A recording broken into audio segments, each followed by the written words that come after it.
광안중앙교회 가브리엘 예배로 함께 하나님을 예배하는 여러분 삼위 하나님의 이름으로 축복합니다. 사도신경으로 우리의 신앙을 고백하며 예배 자리로 나아가시겠습니다. 나는 전능하신 아버지 하나님 천지의 창조주를 믿습니다. 나는 그의 유일하신 아들 우리 주 예수 그리스도를 믿습니다. 그는 성령으로 잉태되어 동정녀 마리아에게서 나시고 본디오 빌라도에게 고난을 받아 십자가에 못 박혀 죽으시고 장사된 지 사흘 만에 죽은 자 가운데서 다시 살아나셨으며 하늘에 오르시어 전능하신 아버지 하나님 우편에 앉아 계시다가 거기로부터 살아있는 자와 죽은 자를 심판하러 오십니다. 나는 성령을 믿으며 거룩한 공교회와 성도의 교제와 죄를 용서받는 것과 몸의 부활과 영생을 믿습니다. 아멘. 오늘 함께 볼 하나님의 말씀은 사무엘상 7장 3절에서 4절 말씀입니다. 사무엘상 7장 3절에서 4절 제가 봉독하겠습니다. 사무엘이 이스라엘 온 족속에게 말하여 이르되 만일 너희가 전심으로 여호와께 돌아오려거든 이방 신들과 아스다롯을 너희 중에 제거하고 너희 마음을 여호와께로 향하여 그만을 섬기라. 그리하면 너희를 블레셋 사람의 손에서 건져내시리라. 이에 이스라엘 자손이 바알들과 아스다롯을 제거하고 여호와만 섬기니라. 아멘. 사무엘의 진심 전략이라는 제목으로 함께 말씀을 나누도록 하겠습니다. 우리가 읽은 사무엘서는 이스라엘 백성들에게 왕이 세워지기 전에 있었던 성경입니다. 당시 이스라엘에게는 왕이 있기 전에 이스라엘에게는 블레셋이라는 원수 같은 나라가 있었습니다. 블레셋은 이스라엘 바로 옆에 있는 이웃 나라였는데 틈만 나면 이스라엘을 공격하고 시비 거는 것이 이 사람들의 취미였습니다. 우리나라와 일본과 같은 관계라고 보시면 됩니다. 자, 그런데 사무엘상 4장을 보면 이제 블레셋 사람들이 이스라엘을 침략합니다. 자, 그러자 이스라엘 사람들이 아주 좋은 아이디어를 냅니다. 바로 하나님의 언약궤를 전쟁터로 가져오자는 겁니다. 언약궤는 하나님의 함께 하심을 보여주는 성물, 그러니까 거룩한 물건이었습니다. 자, 그래서 이스라엘 사람들이 전쟁터에 성막에 있던 하나님의 언약궤를 끄집어내서 그것을 전쟁터로 가져왔습니다. 자, 그리고서는 땅이 울릴 만큼 크게 기뻐했다라고 얘기합니다. 왜 그렇습니까? 하나님의 언약궤만 있으면 우리가 저 블레셋을 반드시 이긴다라고 생각했기 때문에 그런 것이죠. 자, 본격적인 전쟁이 시작되었습니다. 우상을 섬기는 블레셋과 언약궤가 함께하는 이스라엘이 서로 맞붙었습니다. 자, 어디가 이겼을까요? 사무엘상 4장 10절로 11절 말씀을 우리가 함께 보도록 하겠습니다. 블레셋 사람들이 쳤더니 이스라엘이 패하여 각기 장막으로 도망하였고 살육이 심히 커서 이스라엘 보병에 엎드려진 자가 3만 명이었으며 하나님의 궤는 빼앗겼고 엘리의 두 아들 홈니와 비느하스는 죽임을 당하였더라. 여러분, 충격적인 결과입니다. 이스라엘 백성들이 하나님의 언약궤를 가지고 왔음에도 불구하고 전쟁에서 졌습니다. 전쟁에서 졌을 뿐만 아니라 언약궤도 빼앗겼고 보병 3만 명이 몰살당하는 큰 패배를 당합니다. 뿐만 아니라 언약궤를 가지고 왔던 제사장 2사람까지도 죽임을 당합니다. 하나님의 언약궤가 함께 있어도 아무런 힘이 되지 않는 겁니다. 하나님의 언약궤가 이스라엘 백성들과 같이 있어도 아무런 도움이 되지 않았던 것이죠. 여러분, 그렇다면 이스라엘은 왜 전쟁에서 졌을까요? 이스라엘에게 아주 중요한 문제가 있었기 때문에 그렇습니다. 자, 첫 번째 전쟁에서 이스라엘이 그렇게 치욕스러운 패배를 겪은 후에 어느 정도 시간이 흐릅니다. 그리고 다시 블레셋이 이스라엘을 침략합니다. 자, 그런데 다행히도 이번에는 이스라엘에게 하나님의 사람인 사무엘 선지자가 지도자로 있었습니다. 사무엘은 첫 번째와는 다른 전략을 사용합니다. 사무엘이 세운 전략이 무엇입니까? 우리 오늘 본문인 7장 3절 말씀을 한번 다시 읽도록 하겠습니다. 사무엘이 이스라엘 온 족속에게 말하여 이르되 만일 너희가 전심으로 여호와께 돌아오려거든 이방 신들과 아스다롯을 너희 중에 제거하고 너희 마음을 여호와께로 향하여 그만을 섬기라. 그리하면 너희를 블레셋 사람의 손에서 건져내시리라. 자, 이스라엘 사람들은 앞선 전투에서 하나님의 언약궤를 앞세웠지만 무엇을 할 수 있습니까? 이들의 진심은 하나님께 있지 않았습니다. 언약궤는 그냥 하나의 구실에 불과했습니다. 이들은 하나님의 언약궤를 앞세우면서도 본신은 이방 신들과 아스다로스에게 있었던 것입니다. 그래서 사무엘 선지자는 이스라엘 백성들의 마음이 하나님께 진심이 되지 않는다면, 하나님을 향하지 않는다면 하나님의 언약궤를 가져온다 할지라도 그것이 아무런 소용이 없다라는 것을 가르쳐주고 있는 것입니다. 대신 사무엘은 마음을 하나님께로 돌이켜야 된다는 진심 전략을 가르쳐줍니다. 여러분, 그러면 사무엘이 세운 하나님 진심 전략은 어떻게 됩니까? 블레셋이 침략하자 이제는 이스라엘 백성들이 정신을 차리고 선지자 사무엘을 중심으로 모여서 하나님을 애타게 찾으면서 기도합니다. 자, 그러자 하나님은 블레셋 군대를 친히 격파하셔서 이스라엘로 하여금 승리하게 하십니다.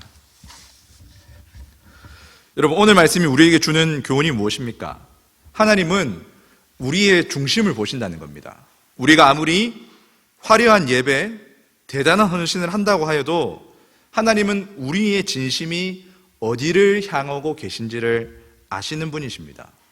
그러니 우리의 진심이 하나님을 향하지 않는다면 그 어떤 것도 다 소용이 없다는 것이죠. 여러분, 오늘도 우리는 정부의 방침을 존중해서 유튜브로 예배를 드리고 있습니다. 이렇게 인터넷으로 예배를 드리는 것에 대해서 어떤 사람들은 이것이 옳지 않다 이렇게 문제를 제기하는 사람도 있습니다. 맞는 말이기도 합니다. 자, 그런데 우리가 교회로 모이느냐 모이지 않느냐, 인터넷으로 예배를 드리냐 드리지 않느냐보다 더 중요한 것은 지금 우리의 진심이 하나님을 향하고 있는가, 정말로 내 마음이 하나님을 섬기고 있는가, 그것을 확인해 봐야 한다는 것입니다. 여러분, 하나님을 향해 진심을 갖는 것은 결코 쉬운 일이 아닙니다. 왜냐하면 우리의 마음을 빼앗는 것들이 너무나 많기 때문에 그렇죠. 여러분, 그럼 어떻게 해야 하나님을 향해서 순전한 마음, 진심을 가질 수 있을까요? 자, 먼저 우리가 알 수 있는 것은 이스라엘에게 사무엘 선지자가 있었던 것처럼 우리는 하나님께서 우리를 위해서 세우신 선지자, 하나님께서 우리를 위해 세우신 선지자가 누구십니까? 그렇죠. 예수 그리스도, 그러니까 예수님을 가까이 해야 됩니다. 여러분, 그럼 예수님을 가까이 한다는 것은 구체적으로 무엇입니까? 오늘 7장 3절 말씀을 통해서 우리가 두 가지로 요약할 수 있습니다. 첫 번째는 우상을 제거하는 것입니다. 우상을 제거하는 것. 이 우상을 제거하다, 오늘 이 7장 3절을 원어로 보면은 우상을 take away, 저리 치워버려라 이렇게 얘기합니다. 여러분, 우리가 자기 방에서 공부를 하면 공부가 잘 집중 안 되는 이유가 무엇입니까? 그것은 우리 눈에 띄는 게 많아서 그렇죠. 공부하려고 딱 자리에 앉으면, 방에 앉으면 뭐부터 보입니까?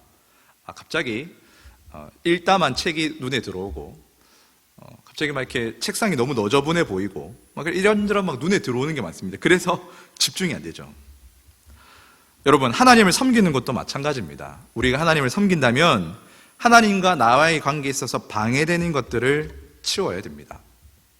여러분, 우리는 누가 가르쳐주지 않아도 나와 하나님과의 관계에서, 하나님과 나와의 관계에서 그 관계를 방해하는 너저분한 것들이 무엇인지를 사실은 다 알고 있습니다. 여러분, 하나님을 진심으로 섬기길 원하신다면 그런 너저분한 것들을 제거하고 치우는 저와 여러분 되시길 바랍니다. 둘째로, 하나님을 가까이 하려면, 예수님을 가까이 하려면 하나님께 마음을 고정하고 하나님을 섬겨야 됩니다. 여러분, 사실 방해하는 것들을 치우는 것으로는 부족합니다. 우리가 공부할 때 가장 먼저 다짐하는 게 뭡니까? 시험 기간이 되면은 유튜브에 있는, 스마트폰에 있는 유튜브를 지우는 거죠. 유튜브 어플을 지우는 겁니다. 여러분, 그런데 유튜브 어플을 지워도 소용없는 이유가 무엇입니까? 아주 단순해요. 유튜브를 지웠다고 해서 내 마음이 공부를 향하는 건 아니기 때문에 그렇습니다. 유튜브 지우면 맨 처음에 공부해야지 이렇게 마음 먹지만 유튜브 말고 이것저것 다른 일 하다가 결국엔 어떻게 됩니까? 유튜브를 설치하고 유튜브를 보게 되는 거죠. 여러분, 하나님을 섬기는 것도 마찬가지입니다. 그냥 내가 내 삶에 있는 너저분한 것들을 제거한다고 해서 다 되는 것이 아니죠. 우리의 마음을 하나님께 고정해야 되는 겁니다. 나 하나님만 바라보겠습니다. 하나님께서 원하시는 것이 무엇인지 집중하겠습니다. 여러분, 그리고 더 나아가서는 하나님을 섬겨야 됩니다. 이 하나님을 섬기다라는 말은 원어로 아바드라는 말인데 이것은 일하다, work, serve 이런 의미를 가지고 있습니다. 그러니까 쉽게 말해서 하나님을 섬기는 것은 말로 때울 수 없다는 것입니다. 하나님을 섬기겠습니다. 이번 주부터 하나님을 사랑하겠습니다를 몇 마디 말로 퉁칠 수 있는 것이 아닙니다. 하나님을 섬긴다는 것은 정해진 시간에 내가 하나님을 위해 하기로 했던 것들, 헌신한 것들을 하는 것, 행하는 것, 그것이 진정으로 하나님을 섬기는 것이죠. 여러분, 그러니 이번 주도 성경을 읽기 위해 여러분 자신과 싸우시기 바랍니다. 기도하기 위해서 여러분 몸부림치시길 바라요. 여러분, 하나님을 섬기는 일은 결코 쉽지 않습니다. 여러분, 말씀을 맺도록 하겠습니다.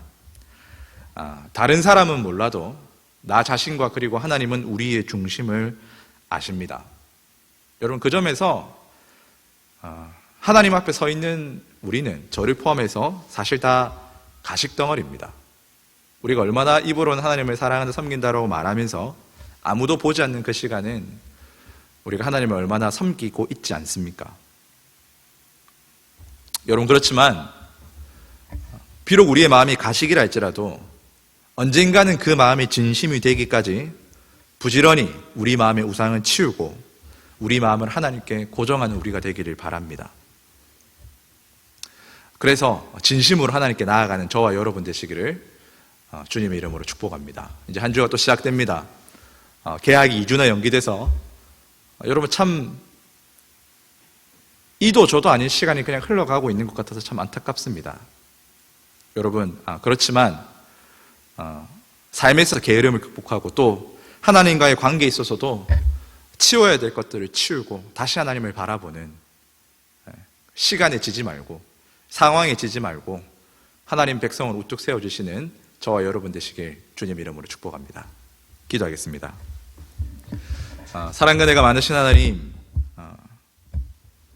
이스라엘의 역사를 통해 하나님 우리에게 바라시는 것은 대단한 헌신이냐 그런 경건의 모습이 아니라 하나님을 향한 진정한 중심이심을 알게 해주심에 감사드립니다. 하나님, 때로 우리는 참 가식스러운 모습으로 살 때가 참 많음을 고백합니다. 그럴지라도 하나님, 그 가식이 진심이 되기까지 우리 마음 가운데 있는 우상을 부지런히 치우게 해주시고 하나님께 우리의 마음을 고정하고 하나님을 섬기는 우리가 될 수 있도록 함께하여 주시옵소서. 하나님, 또 한 주가 시작됩니다. 우리 가브리엘 친구들 어느 곳에 서 있든지 하나님을 향한 진심을 회복하게 해주시고 늘 하나님 바라보며 나아가는 그런 예배자들로, 신앙자로 승리하는 우리가 되게 하여 주시옵소서. 감사드립니다. 우리 구주 예수님의 이름으로 기도드립니다. 아멘. 주기도문으로 예배를 마치겠습니다. 하늘에 계신 우리 아버지여, 이름이 거룩히 여김을 받으시오며 나라가 임하시오며 뜻이 하늘에서 이루어진 것 같이 땅에서도 이루어지리이다. 오늘 우리에게 일용할 양식을 주시옵고 우리가 우리에게 죄 지은 자를 사하여 준 것 같이 우리 죄를 사하여 주시옵고 우리를 시험에 들게 하지 마시옵고 다만 악에서 구하시옵소서. 나라와 권세와 영광이 아버지께 영원히 있사옵나이다. 아멘.